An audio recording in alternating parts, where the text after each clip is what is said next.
Olá pessoal, sou Josiel, professor de História. Hoje nós daremos continuação ao conteúdo estudado na aula passada, a Primeira Guerra Mundial. Na aula de hoje nós falaremos sobre a Revolução Russa que estava acontecendo dentro deste período da Primeira Guerra. No ano de 1917, estoura então a Guerra Civil na Rússia. Podem acompanhar na página 10, módulo 1. Lembrando que antes do período da Revolução Russa, se você for pegar ali ainda no século XX, o Império Russo, 80% da população vivia no campo e a terra estava concentrada ali na mão de poucas pessoas. Tínhamos os médios proprietários, conhecidos como os kulaks, onde dominavam ali a produção agrícola.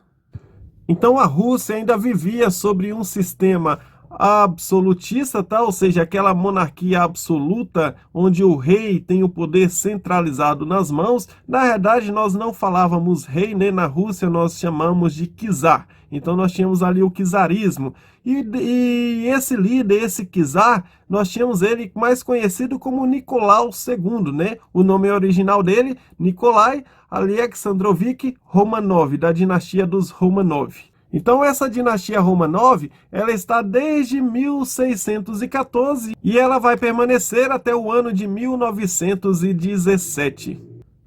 Então, antes que acontecesse ainda a Revolução Russa, o país até vai passar por um rápido processo de industrialização.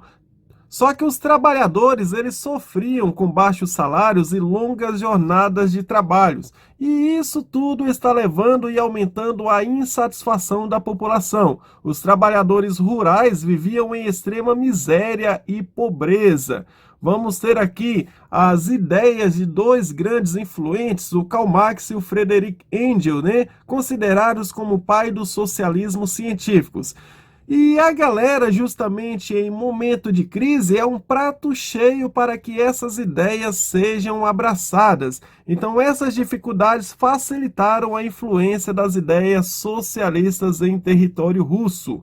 Então, no campo, por exemplo, você tem os Narodniks, né, que eram os membros das elites urbanas aderentes ali ao socialismo agrário. Você vai ter também os niilistas, que eram considerados ali os anarquistas que queriam derrubar a ordem do governo atual, e temos também o Partido Operário Social Democrata Russo. O nome é bem um grandinho, né? Mas gravem bem este aqui, é a partir deste partido que nós vamos analisar com maiores detalhes. E esse partido, boa parte dele era formado por intelectuais. Só que no ano de 1903, ele acaba dividindo em dois grupos, né? Quais são eles? Nós temos aqui os bolcheviques e nós temos os mencheviques, que na linguagem russa, bolcheviques quer dizer maioria, mencheviques minoria, né? Você vai ter aí na liderança dos bolcheviques aqui o famoso Vladimir Lenin e nós temos o Júlio Martov na liderança dos mencheviques. E em que esses partidos se diferenciavam? Você vai ter os bolcheviques, onde, por exemplo, eles pretendiam uma mudança mais radical da política, uma revolução socialista armada. Já os mencheviques, eles já defendiam primeiro o amadurecimento do capitalismo. Depois que o capitalismo tirasse a Rússia da crise, então eles poderiam implantar o socialismo. Então você tem os dois com ideias socialistas, mas um mais radical e o outro um pouco mais moderado. No ano de 1905, você já tem aqui o Partido Cadete, que é o Partido Constitucional Democrata, composto ali pela burguesia, apoiados também por professores universitários, escritores, jornalistas e outros profissionais. Um outro fator que vai aumentar ainda a insatisfação da população russa justamente vai ser uma derrota na guerra por uma potência bem pequena, né? Neste período aí você tinha ali a nação bem pequenininha do Japão, conseguiu vencer esse grande império, né? A Rússia, no ano de 1904 e 1905, em uma guerra que ficou conhecida como a Guerra russo-japonesa, onde eles estavam disputando territórios ali sobre a Coreia e a Manchúria. Então a Rússia, além de ter gastado muito dinheiro, ter perdido ali vários de seus homens, acabou perdendo a guerra para o Japão. Pessoal, um evento que vai marcar muito esse processo, dando início ali também aos movimentos para que a Revolução acontecesse em 1917, é um evento conhecido como Domingo Sangrento. O que foi esse Domingo Sangrento do ano de 1905?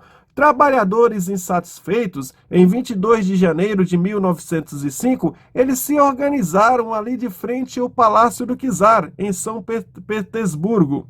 Então, esses trabalhadores, sobre uma manifestação pacífica, tínhamos ali cerca mais ou menos de 200 mil trabalhadores em frente ao palácio, né, do Nicolau II. Os manifestantes eles foram pedir a redução de jornada de trabalho para 8 horas e também salário mínimo. O que acontece? A Guarda Nacional ela reage com tiros, matando ali mais de 1.000 pessoas. Pessoal, o sangue dessas pessoas, aqui é o palácio, você pode ver o Palácio do Czar, né? Deixa eu mostrar uma outra foto aqui para você perceber. O sangue dessas pessoas, como estava ali a neve, escorreram pela neve, aconteceu no domingo, acabou levando justamente o nome deste movimento como Domingo Sangrento, né? Nós tivemos um grande derramamento de sangue de inocentes neste evento. E isso aumentou ainda mais a insatisfação perante o governo do Nicolau II.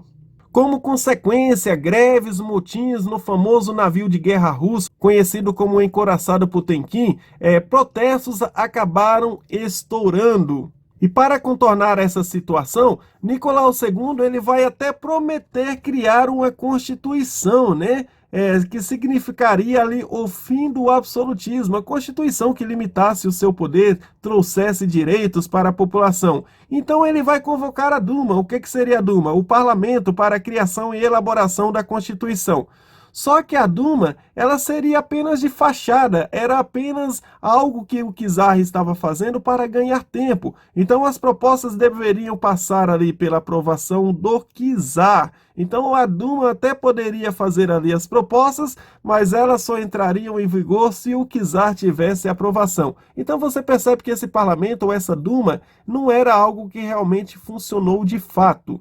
Em 1905, nós tivemos aí também a criação dos sovietes. O que eram esses sovietes? Conselhos de representantes dos operários, camponeses e soldados. Ou seja, você tem uma espécie de sindicato, uma organização que está sendo criada para defender os interesses dessa classe, a classe trabalhadora. Então foi criado aí os sovietes no ano de 1905.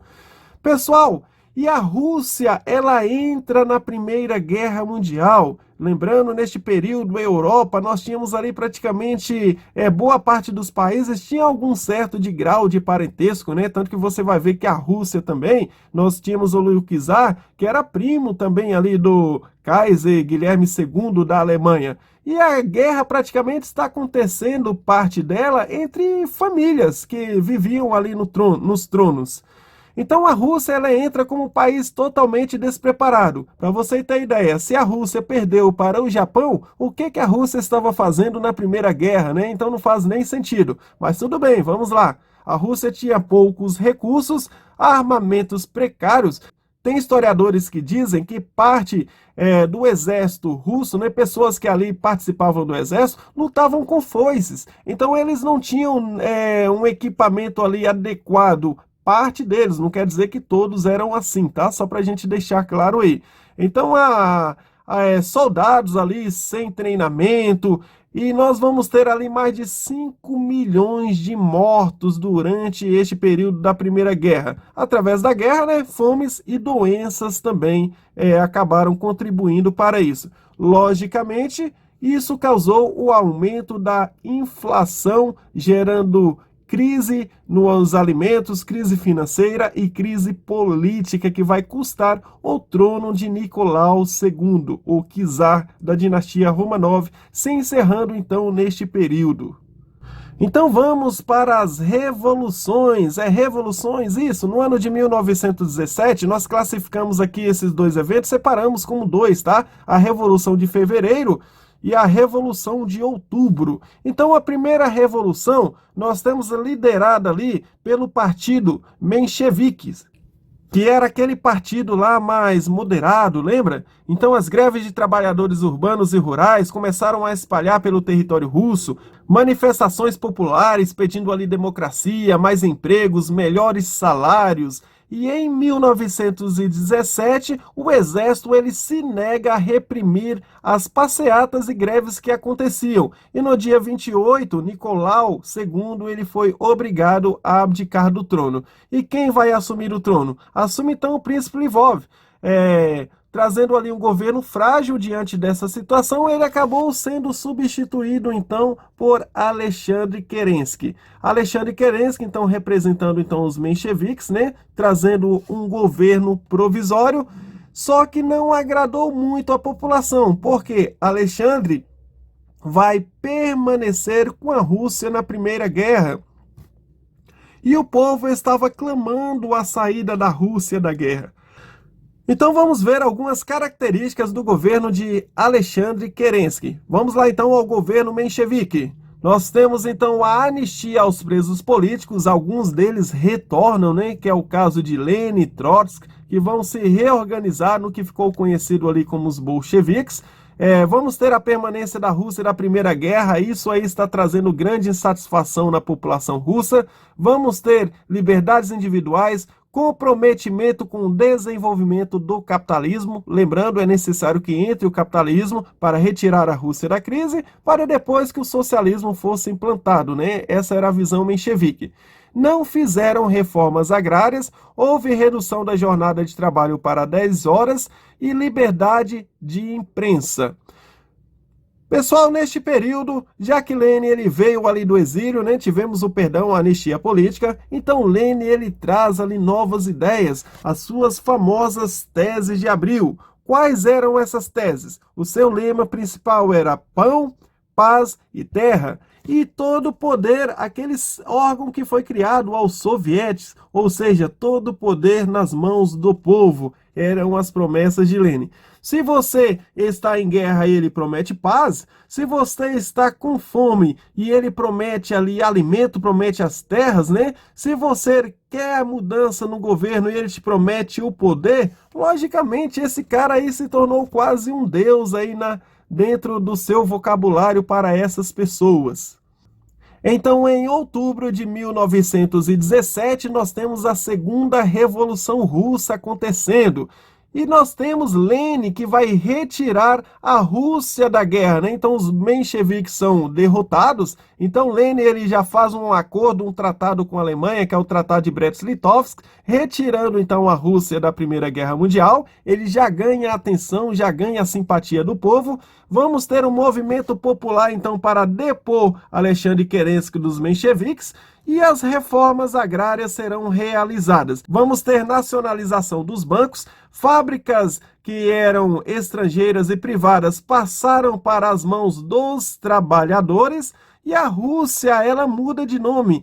Cai então o Império Russo, né? Deixa de ser Império Russo e vai passar a se chamar União das Repúblicas Soviéticas Socialistas. No ano de 1918, nós ainda temos algumas mudanças na Rússia. O Partido Bolchevique acaba sendo renomeado, não apenas sendo renomeado, mas será o único partido a ser permitido no território russo. Então ele passa a se chamar Partido Comunista. Então nós vamos ter uma lei do unipartidarismo sendo criada.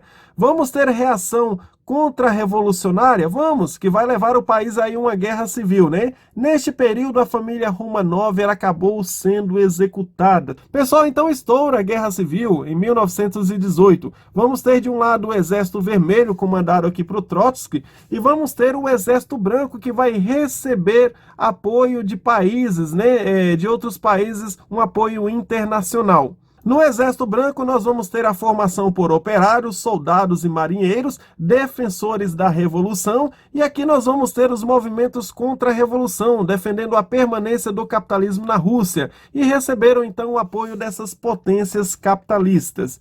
Logicamente, aí, mesmo recebendo o apoio das potências capitalistas, nós tivemos a vitória para o Exército Vermelho. No dia 25 de outubro, os bolchevistas eles passaram a controlar, então, Petrogrado, região conhecida também como São Petersburgo, né? E Kerensky acabou fugindo. E o Congresso dos Soviéticos, em 1918, acaba elegendo então um novo líder para o governo, que é o nosso famoso Lenin. Lembra lá das teses de abril? Pois é, o Lenin, então, ele chega ao governo liderando o povo russo.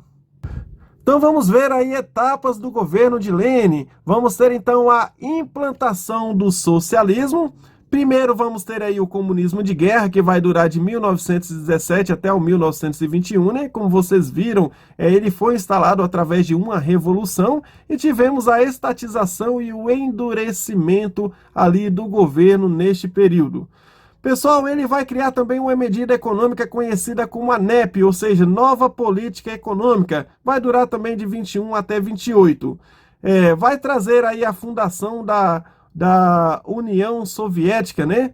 O órgão máximo do governo, o Soviético Supremo, em 1922. Então, neste ano de 1922, a Rússia ela muda, então passa a se chamar União das Repúblicas Socialistas Soviéticas.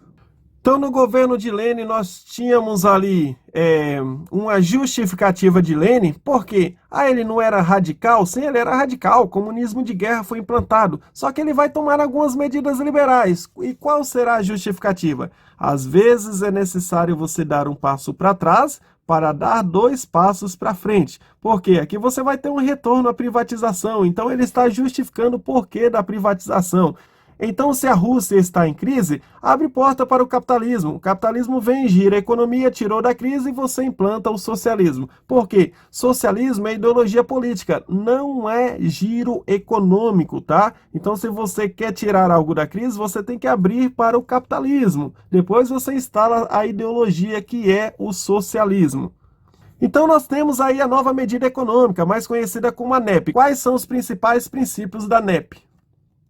Liberdade de comércio interior, liberdade de salário aos trabalhadores, autorização para o funcionamento de empresas particulares, permissão de entrada de capitais estrangeiros para a reconstrução do país. São medidas bem liberais, né? Medidas capitalistas. Mas, conforme Lenin falou, às vezes é necessário você dar um passo para trás para poder dar 2 passos para frente. Pessoal, Lenin, em 21 de janeiro de 1924, ele acabou ficando aí muito doente, acabou falecendo. Até os dias de hoje ainda é um mistério ali a causa da morte de Lenin, né? Mas as causas prováveis eram a morte ali por sífilis ou também por causa de uma bala no pescoço que ficou ali incrustada desde a época em que ele sofreu uma tentativa de assassinato. E quem vai brigar ali pelo trono? Quem vai brigar é o Joseph Stalin, justamente com Trotsky, tá? Mas mesmo Lenin ainda em vista, já tinha até mesmo aconselhado o Partido Comunista a ficar de olho no Stalin. Lenin não achava Stalin uma pessoa confiável, era uma pessoa muito ambiciosa, né? Mas a partir que Lenin morreu, não teve muito o que fazer e Stalin ali acaba assumindo o poder do Partido Comunista. Vamos ter sim eleição, vai acontecer eleição. Lembrando, boa parte da população russa era analfabeta. Então o que vai acontecer? As propagandas serão por imagens, por panfletos, né? E você vai ver um ataque de um lado. O Stalin, por exemplo, vai pintar ali Trotsky como se fosse alguém, um perigoso, um inimigo do Estado, como esse panfleto aqui que você pode ver. E ele vai construir a sua imagem como se fosse ali um Deus que a nação precisava para salvar toda a população desse inimigo do Estado. Pessoal, Stalin consegue vencer as eleições. Stalin, o famoso homem de aço, então Stalin, ele vai trazer mudanças radicais, vai incorporar o socialismo. Mas alguns críticos não chamam o governo dele de um governo socialista, mas classifica como uma outra forma de socialismo radical, conhecido como stalinismo, né? Então, uma vertente que foi criada pelo próprio Stalin. E ele vai trazer a censura ao seu governo. Não só trazer a censura, mas ele vai perseguir o seu opositor até a morte. É tanto que Trotsky ele vai se refugiar na Europa, depois ele foge ali para o México, e mesmo assim Stalin ainda manda gente atrás dele, consegue encontrar e mata então Trotsky. Ou seja, em outras palavras, Stalin vai eliminar qualquer tipo de oposição que aconteça em seu governo. Então vamos ver aí como foi o governo de Joseph Stalin, o famoso Homem de Aço, né? Ele vai abolir então o Plano Econômico de Lenin, a NEP, ele vai criar os planos quinquenais. O que são planos quinquenais? A palavra já fala, quinquenal vem de 5, né? São planos para você trazer um desenvolvimento rápido com um período de 5 anos. Conseguiu? Bom, de certa forma ele vai industrializar a União Soviética, só que ele vai levar milhares de vidas de pessoas, vai causar a morte de milhares dessas pessoas para que justamente a Rússia se torne industrializada. Vai priorizar o desenvolvimento industrial, vai criar os sovkhoz, né? Ou seja, as fazendas-estados, vai fazer uma reforma agrária coletivizando todas as terras, então as fazendas serão fazendas coletivas. Ele vai perseguir e matar os opositores, como eu falei para vocês, o caso aqui de Trotsky, né? Aproximadamente, pessoal, 4 milhões de pessoas morreram nessas reformas de Stalin.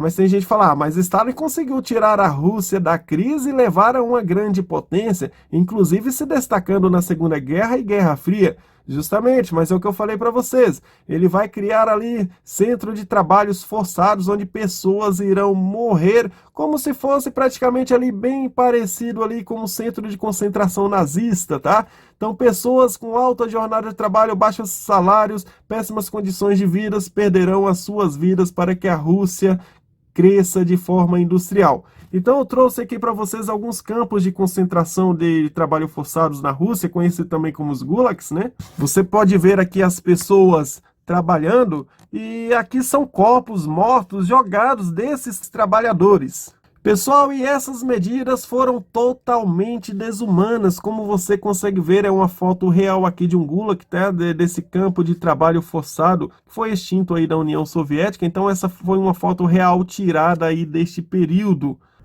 Finalizo minha aula com vocês, deixando então uma matéria da TV Globo, mostrando então esse resumo, este período, após o centenário comemorado ali pela Revolução Russa.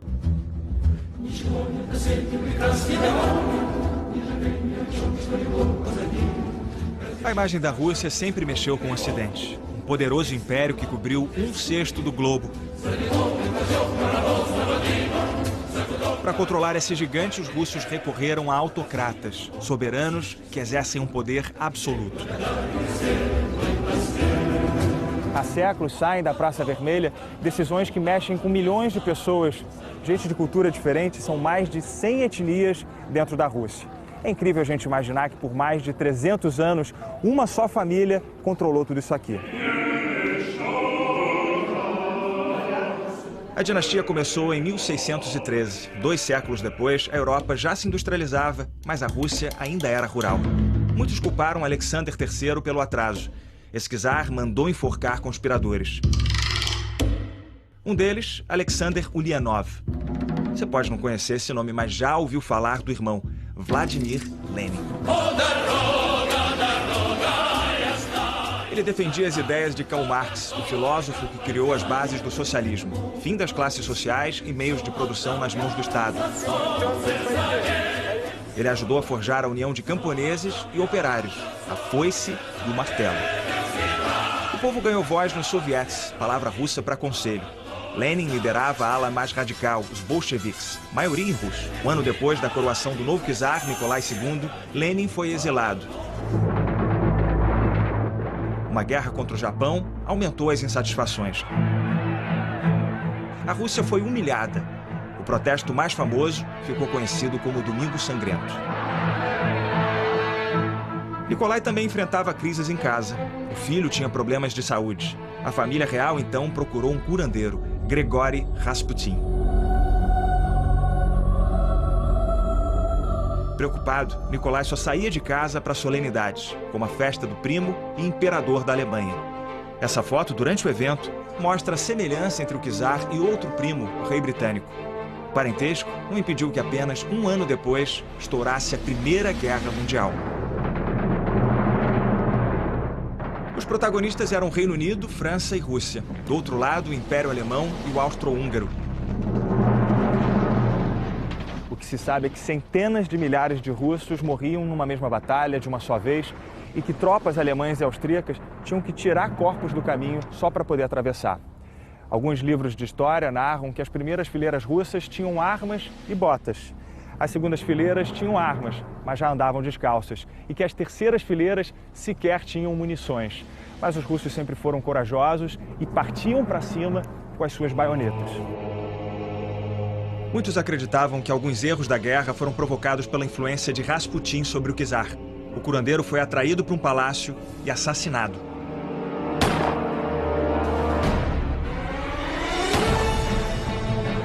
A morte não restaurou a confiança nos Romanov. As filas do pão eram imensas e milhões congelavam sem combustível. As pessoas foram para as ruas e aconteceu uma revolução apartidária.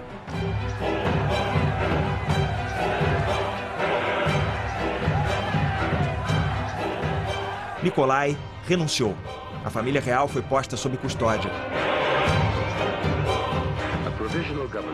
O governo provisório permitiu a volta de bolcheviques exilados. Levi Trotsky saiu do Bronx, em Nova York. Joseph Stalin deixou a Sibéria. Vladimir Lenin chegou da Suíça. Ele trazia as teses de Abril, resumidas no lema paz, pão e terra. Quando ficou claro que a Rússia continuaria na guerra, a população se revoltou. A reputação do governo provisório despencou. Os bolcheviques começaram outra revolução. O governo provisório se escondeu no Palácio de Inverno, mas se rendeu sob a mira do navio Aurora. Todo o poder agora era dos sovietes. Esse historiador conta que a Rússia viveu uma liberação. Etnias ganharam liberdade cultural, houve campanhas para ensinar a ler. Uma mulher virou ministra a primeira vez na história. Os bolcheviques fizeram ainda uma reforma agrária radical. Fazendas foram divididas em cooperativas. Apartamentos, onde morava uma família, foram ocupados por 2, 3, determinadas pelo Comitê de Moradia. Uma das maneiras que eles encontraram de espalhar a revolução foi pela propaganda visual, porque naquele tempo a maioria dos trabalhadores era analfabeta. Então, os pôsteres funcionavam como uma simples e poderosa forma de promover as ideias comunistas. Os bolcheviques não eram unanimidade, tanto que perderam a primeira eleição, mas assumiram o governo na marra. O poder passou dos sovietes para Lenin. A ditadura bolchevique conseguiu sair da Primeira Guerra, mas não encontrou a paz. Dali a um mês, a Rússia mergulhou numa guerra civil. De um lado, o Exército Vermelho, do outro, o Branco. Os contra-revolucionários receberam apoio do Ocidente. Os bolcheviques começaram o Terror Vermelho. Quando o Exército Branco começou a se aproximar da casa onde o czar estava sob custódia, os bolcheviques tomaram uma decisão chocante. Os soldados mandaram a família real para o porão e anunciaram aos Romanov que eles seriam executados. O czar e a sua família foram mortos a tiros e a baionetadas. Alguns historiadores contam que os soldados acharam mais difícil perfurar o corpo das meninas. Depois eles descobriram que elas escondiam joias dentro do vestido. O comunismo não deslanchava fora da Rússia. Dentro, encontrou a vitória. Nos 3 anos de guerra civil, os dois lados cometeram atrocidades. Para reerguer a economia, Lenin fez um alistamento obrigatório para o trabalho. A nova política econômica misturou princípios capitalistas no comunismo. A recuperação da União Soviética coincidiu com a doença de Lenin. A sequência de derrames prejudicou a atividade política do Lenin e ele nunca mais foi o mesmo. Depois de 2 anos com a saúde frágil, o líder dos bolcheviques morreu aqui nessa chácara em 1924. Poucos reis, imperadores, czares foram tão prestigiados nos seus funerais como Vladimir Lenin.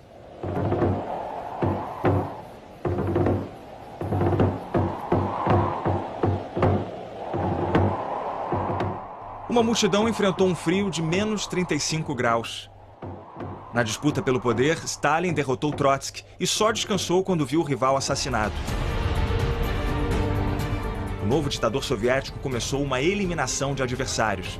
Stalin, que significa homem de aço, proibiu religiões, censurou meios de comunicação. O regime torturou e mandou milhões para os gulags, campos de trabalhos forçados. Stalin comandou um genocídio contra ucranianos, condenando multidões a morrerem de fome. Esse historiador acha que o terror soviético deixou uma grande mancha em nome do socialismo. Ele explica que a União Soviética virou uma superpotência a um enorme custo.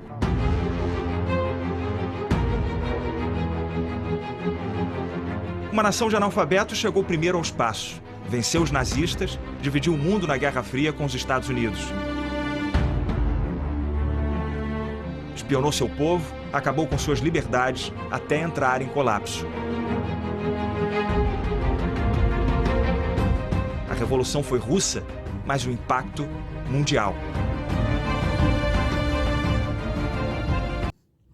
Como vocês puderam perceber, realmente a União Soviética ela saiu da crise, transformou-se em uma grande potência industrial, teve o seu destaque, o seu papel na Segunda Guerra Mundial, principalmente também no período conhecido como Guerra Fria, entre os Estados Unidos e a União Soviética vai dividir o mundo em dois polos, né? O polo capitalista e o polo socialista. Pessoal, mas milhares de pessoas perderam as suas vidas para que a União Soviética chegasse à sua posição industrial. E você percebe que justamente essas ideias de Stalin foram ideias totalmente desumanas, né? Então essa forma de governo é uma forma de governo perigosa. Então a história ela é ótima para nos abrir os olhos, nos abrir a mente, para nos conscientizar justamente de questões políticas que acabam trazendo aí a desumanidade à nossa sociedade.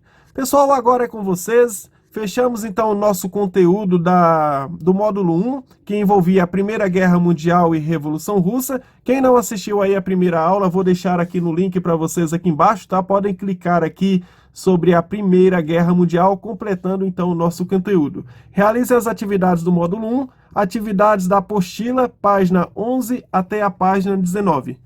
Pessoal, até a próxima!